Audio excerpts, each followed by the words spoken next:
Omicron variant. Israel ने अपने सभी बॉर्डर बंद कर दिए हैं। दुनिया के अलग अलग देश सतर्कता बरत रहे हैं, सावधानी के साथ अपने कदम आगे बढ़ा रहे हैं। ओमिक्रॉन को लेकर इस वक्त अपडेट यह है कि ऑस्ट्रेलिया में नए वेरिएंट का पहला केस मिला है। ब्रिटेन, जर्मनी, इटली में भी केस की पुष्टि हो चुकी है। इजराइल ने अपने सभी बॉर्डर बंद कर दिए हैं।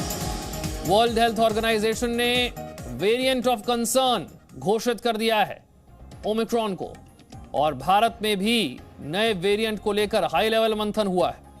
महाराष्ट्र के मुख्यमंत्री ने अहम बैठक बुलाई है। नए वेरिएंट के बाद उत्तर प्रदेश में भी अलर्ट है। केरल में बाहर से आने वालों के लिए आरटी-पीसीआर टेस्ट को जरूरी कर दिया गया है। तो भारत के अलग अलग राज्यों में कड़े कदम उठाए जा रहे हैं।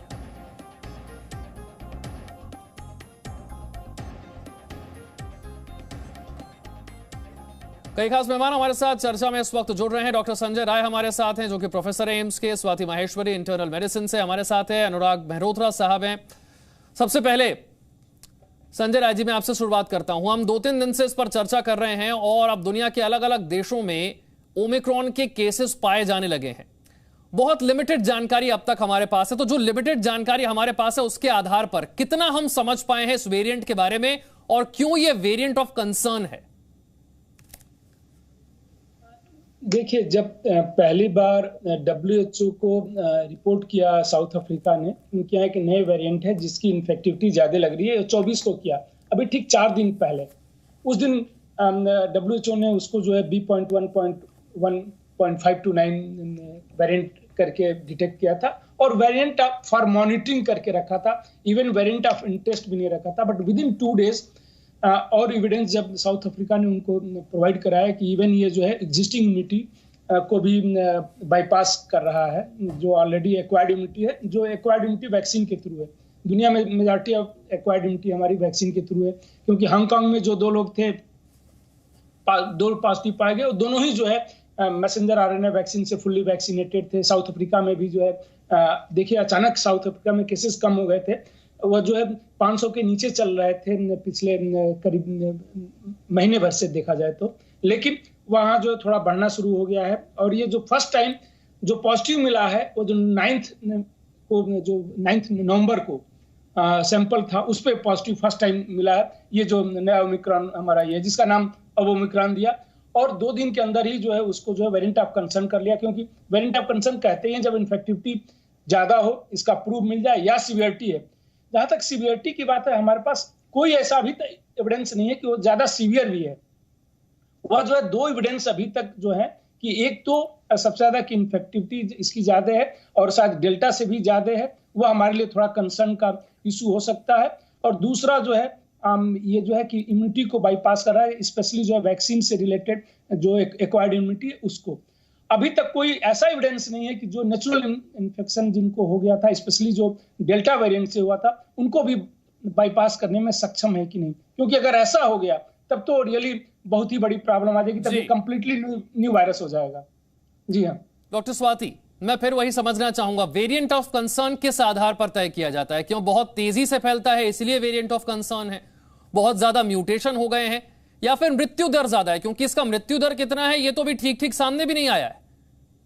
जी देखिए विशाल जी, वायरस के साथ हम ये जानते हैं कि लगातार इसका रूप बदलता रहता है और आज हम ओमाइक्रॉन की बात कर रहे हैं। पीछे हम कई सारे और ऐसे वेरिएंट्स की भी बात कर चुके हैं जिनकी हमें लगा कि शायद ये हमारे लिए मुसीबत का सबब बन सकते हैं, लेकिन नहीं बने। यानी कि जब वायरस में जो म्यूटेशंस हैं जो कि लगातार होते रहते हैं, हमें ऐसा लगता है कि ये म्यूटेशंस अब जो हैं वो आगे के लिए मुसीबत हो सकते हैं। यानी कि ये कुछ सब्सटैंशियल म्यूटेशंस दिखाई दे रहे हैं, साथ ही उसकी इन्फेक्टिविटी जब बहुत ज्यादा बढ़ जाती है, और ये हमेशा होता है जब भी वायरस म्यूटेट करता है उसकी इन्फेक्शियसनेस जो है वो बढ़ जाती है। तो इन आधार पर, और जब वो हम देख रहे हैं कितने व्यापक तौर से फैल गया है, यानी कि कई सारे लोगों में उसका इन्फेक्शन दिखाई दे रहा है, ऐसी स्थिति में WHO डिसाइड करता है कि ये अब वेरिएंट ऑफ इंटरेस्ट से चेंज होकर वेरिएंट ऑफ कंसर्न हो गया। यानी कि अब सबको सचेत हो जाना चाहिए। जिस तरह से कंसर्न का मतलब भी यही है कि अब हम सब लोगों को सचेत होना जरूरी है कि वायरस का ऐसा म्यूटेटेड फॉर्म भी सामने आ चुका है। लेकिन मैं यहाँ 2 बातें जरूर साफ ओर से कहना चाहूंगी, पहली बात हमें ये समझनी जरूरी है कि जो ओरिजिनल वायरस है उससे म्यूटेशंस हुए हैं नए वायरस में, लेकिन कुछ पार्ट्स अभी भी ऐसे हैं जो पुराने वायरस जैसे हैं।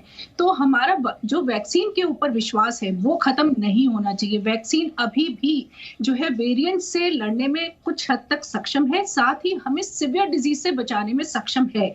इसलिए जरूर म्यूटेशंस नए वायरस में दिखाई दे रहे हैं, लेकिन वैक्सीन हमें अभी भी लगवानी है। हमें ये नहीं सोचना है कि वैक्सीन अब हमारी बेकार हो गई या अब हमें नहीं लगवानी चाहिए। दूसरी चीज जो हमें समझने की है वो ये है कि हमारे अंदर जो ये एटीट्यूड आता है कि कोई बात नहीं, आज मास्क नहीं लगाया तो कोई बात नहीं, आज यहाँ भीड़ में खड़े हैं तो कोई बात नहीं, ये जो चीज है ये हमारे लिए खतरनाक है। क्योंकि इन्फेक्शियसनेस का क्या मतलब है कि शायद जब कोरोना फर्स्ट आया था हम 11 लोगों से ऐसे मिलते थे जिन्हें कोरोना था, तो हमें 12वीं बार में जाकर कोरोना होता था। लेकिन डेल्टा के साथ हमने ये देखा कि इन्फेक्शियसनेस बहुत बढ़ गई। एक परिवार में व्यक्ति को हुआ तो पूरे परिवार को कोरोना का इन्फेक्शन हुआ। तो आज ये मान के चलिए कि अगर आप 2 ऐसे लोगों से मिलते हैं जिन्हें कोरोना ओमाइक्रॉन अगर है, तो आपका संभावित आपको इन्फेक्शन होने के चांसेस बहुत बढ़ जाते हैं। शायद दूसरी या तीसरी बार में ही आपको इन्फेक्शन हो जाए। इसलिए ये जो एक हमारे अंदर प्रवृत्ति आ जाती है कि कोई बात नहीं, अभी तो संक्रमण बहुत कम है, हम निकल सकते हैं, कुछ भी कर सकते हैं, तो आप करिए सब कुछ, लेकिन कोविड प्रोटोकॉल को मत छोड़िए, ये मेरा कहना है। और साथ ही वैक्सीन पर अपना विश्वास जमा कर रखिए। ये मत सोचिए कि वैक्सीन अब बिल्कुल बेकार हो गई या मोनोक्लोनल एंटीबॉडीज जो हम दे रहे हैं वो बिल्कुल ही बेकार हो जाएगा, ऐसा नहीं है। लेकिन हमें सतर्क रहना होगा और साथ ही जीनोमिक सीक्वेंसिंग बहुत तेजी से सरकार को करनी होगी, ये देखने के लिए कि कौन से ऐसे एरियाज हैं या कहां पर ये पनप रहा है या कहां से ये बढ़ सकता है, ताकि हम उसे जल्द से जल्द अंकुश लगाएं, वहीं के वहीं रोक सके। और ये इस तरह से पूरे व्यापक तौर पे, जैसे हमने डेल्टा वेरिएंट का कहर देखा, दूसरी लहर में ये वो रूप ना धारण करे, उसके लिए इस वक्त सबको मिलजुल कर आगे आने की जरूरत होगी। गवर्नमेंट को भी, लोगों को भी, कि जिन्होंने वैक्सीन लगवाई है वो वैक्सीन लगवाएं। अनुराग मेहरोत्रा साहब, दुनिया के कई देशों तक ये नया वेरिएंट पहुंच चुका है, भारत के लिए रणनीति क्या होनी चाहिए?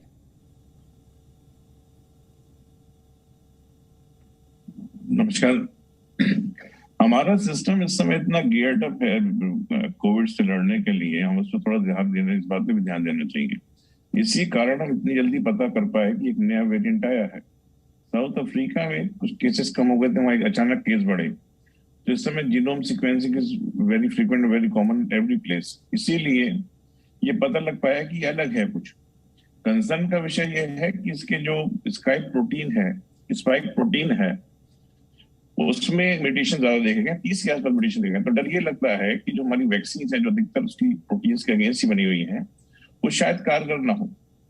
तो ये अभी प्रूवन नहीं है, लेकिन अभी जो सारी बात हो रही थी कि हमें कोविड एप्रोप्रिएट बिहेवियर रखना पड़ेगा, जीनोमिक सीक्वेंसिंग जो है बढ़ानी पड़ेगी, वैक्सीनेशन जितना जल्दी से जल्दी हम कंप्लीट कर पाए वो करना होगा। लेकिन एकदम ऐसे डरने वाली बात नहीं होनी चाहिए। हम 2 साल से कोविड से लड़ रहे हैं, क्या क्या चीज होती है इसमें हम लोगों को पता लगा है, क्या क्या स्टेप्स हमको लेने चाहिए वो भी हमें मालूम है। परेशानी का सबब जरूर है, लेकिन at the same time silver lining है कि हम पर ऐसे इस समय नॉलेज है कि हम उससे फाइट कर सके। अभी ये बात कि इतना हाथ तक होगा कि नहीं होगा, ये 2 या 3 हफ्ते में पता लगेगा। ये है कि 2 इशू हैं, ट्रांसमिसिबिलिटी के और सीवियरिटी के। तो इम्यूनोलॉजिकल एस्केप फिनोमेना जो कह रहे हैं कि वैक्सीन शायद ना काम करे, तो डेल्टा में भी थोड़ा बहुत था, लेकिन उसमें भी देखा गया सीवियर डिजीज नहीं हो पाई थी। तो लेट्स सी क्या होता है। लेकिन ये जरूर है कि बहुत ज्यादा सतर्क रहने की जरूरत है, लेकिन एकदम डरने की जरूरत ऐसा नहीं। डॉक्टर संजय राय, बहुत से लोगों का यही मत है कि इंटरनेशनल फ्लाइट्स को रोकिए, क्योंकि अगर वायरस आएगा या नया वेरिएंट आएगा तो वो बाहर से ही आएगा। देखिए, government of India proactive role लेके स्ट्रिक्ट मॉनिटरिंग शुरू कर चुकी है और वही कर सकते हैं। जहां तक रोकने की बात है, जब इस टाइप का वायरस जो है कम्युनिटी में आता है, जो हाईली इन्फेक्शियस है, जैसे डेल्टा है, हिंदुस्तान में जब आया, क्या हमने कोशिश नहीं की? बहुत कोशिश की। जब जो पर्सन टू पर्सन फैलता है, हमें वायरस की नेचर को समझना पड़ेगा। रोकना मुश्किल होता है, ठीक है, थोड़ा डिले हो सकता है वेरियस एक्टिविटी से, बट रोकना मुश्किल होता है। तो अभी यह समय नहीं आया है कि हम बंद कर दें। दूसरा जो है, हमारी कंट्री का बिल्कुल ही अलग सिचुएशन है। जैसे जिस तरीके से सेकेंड वेव आया, जिनकी डेथ होनी थी, बहुत ज्यादा डेथ हुई, इसमें कोई शक नहीं है। डेल्टा के कारण जब हुई, अचानक केसेस बहुत बढ़े, लेकिन डेल्टा से जिनकी रिकवरी हुई है, जो भी हमारे पास एविडेंसेस हैं, ये बताते हैं कि they are the best protected person on this earth, उनको सबसे बढ़िया प्रोटेक्शन मिला हुआ है। तो क्या ये वायरस खतरनाक होगा? उन पे भी यह हमें अभी अध्ययन करने की जरूरत है, हमें सतर्क रहने की जरूरत है। लेकिन अभी जैसे मैं डॉक्टर अनुराग से पूरी तरह सहमत हूं कि इतने डरने की भी जरूरत नहीं है। हम अपनी तैयारी सब करते रहे, बट डरने की इतनी आवश्यकता नहीं है। ठीक है, मॉनिटर करेंगे, अगर कल ऐसा एविडेंस आता है कि वो नेचुरल इम्यूनिटी को भी इन्वेड कर रहा है, क्योंकि अभी तक जितने वेरिएंट आए हैं वो नेचुरल इम्यूनिटी को इन्वेड नहीं कर पा रहे हैं, भले ही उनका जो है कम हो। और अपनी कंट्री में भी आप एग्जाम्पल देख लीजिए, चाहे वो धारावी का देख लीजिए कि 1.5 साल पहले धारावी में क्या हाल था और इस सेकेंड वेव में नहीं हुआ। तो ये सब एविडेंसेस हैं, हमें एविडेंसेस पे विश्वास करना चाहिए। प्लस हमारी जो वैक्सीनेशन का भी कवरेज है, अच्छा खासा कवरेज हो चुका है। तो दोनों को मिला जुला के हिंदुस्तान की स्थिति काफी संतोषजनक है। और अभी जो है इतनी डर की बात नहीं है, लेकिन हमें सतर्क रहने की जरूरत है, मॉनिटर करना चाहिए। तो मैं अभी उसके पक्ष में नहीं हूं कि बंद कर देना चाहिए, क्योंकि ये इस टाइप के वायरस जाएंगे नहीं। न ये पहला म्यूटेशन है, नहीं ये है। अगले 30 साल तक अगर होता रहे तो 30 साल तक हम फ्लाइट नहीं बंद कर सकते। उसका इंपैक्ट मुझे देखना होगा कि क्या रियली सीवियरिटी कर रहा है, डेथ कर रही है, या ये कॉमन कोल्ड जैसा और माइल्ड हो चुका है। जब तक हम ये सब नहीं देखेंगे तब तक जो है इसको ये कहना नी जर्क रिएक्शन हमेशा अच्छा नहीं होता बिना एविडेंस का। काफी पुराना वायरस हो चुका है, 2 साल पुराना वायरस हो चुका है, बहुत सारे एविडेंसेस हमने जनरेट कर दिया है। और सिर्फ डराने के लिए और नी जर्क रिएक्शन पे न करके हमें जो है जो भी एविडेंसेस है उसको यूज करना चाहिए। ठीक है अनुराग मेहरोत्रा साहब, एक सवाल जिसका जवाब बार बार लेना जरूरी है। जिन लोगों को वैक्सीन लगी है, क्या उन लोगों को भी नए वाले वेरिएंट से उतना ही खतरा है जितना जिन लोगों को वैक्सीन नहीं लगी है उन्हें? वैक्सीन बहुत इंपॉर्टेंट इशू है कि जिन लोगों को वैक्सीन नहीं लगी उनको तो लगवाना ही चाहिए। बीच में कॉम्प्लेसेंसी वाली बात भी थी, 10 करोड़ ऐसे लोग थे जिनको पहली डोज लग गई थी, दूसरी लग जानी चाहिए थी, इनकी नहीं लग पाई थी। तो उस पर तो बहुत विशेष ध्यान देने की जरूरत है। एक बात मैं और जरूर कहूंगा कि बूस्टर डोज का एक विषय है, वो बहुत इंपॉर्टेंट विषय है। अभी एक इजराइल से बड़ी लार्ज स्टडी आई है जिसमें देखा गया कि जिन लोगों के बूस्टर डोज लगी थी अपार्ट फ्रॉम फर्स्ट 2 डोज, उनमें एज कम्पेयर टू 2% में सिर्फ बेसिक 2 डोज लगी थी, उनमें इन्फेक्शन होने की संभावना, सीवियरिटी की संभावना और डेथ तीनों चीज काफी कम पाई गई। तो बूस्टर डोज का जरूर हमें विचार करना चाहिए। सरकार अपने ऊपर बोझ डाले इस चीज का, लेकिन अलाउ जरूर कर दे कि जो चाहते हैं लगवाना, क्योंकि लगवाने में इतना नुकसान नहीं है, तो लगवा सकते हैं। दूसरा, फ्रंट लाइन वर्कर्स जो हैं, जो इस समय डायरेक्ट बीमारी से डील करते हैं, चाहे वो डॉक्टर्स हो, चाहे पूरा हेल्थ और प्रोवाइडर्स हो या इवन एडमिनिस्ट्रेशन के लोग हो, उनको भी इस बारे में, उनको इसके बारे में जरूर सोचना चाहिए। जब हम तैयारी कर रहे हैं तो इस विषय पर भी ध्यान देने की जरूरत है। तो एक देश के तौर पर किस तरह की रणनीति होनी चाहिए और आम लोगों को किस तरह से सावधानी बरतनी होगी, कोविड अप्रोप्रिएट बिहेवियर को जारी रखना होगा, यह सबसे ज्यादा जरूरी है। बहुत बहुत शुक्रिया सभी खास मेहमानों का।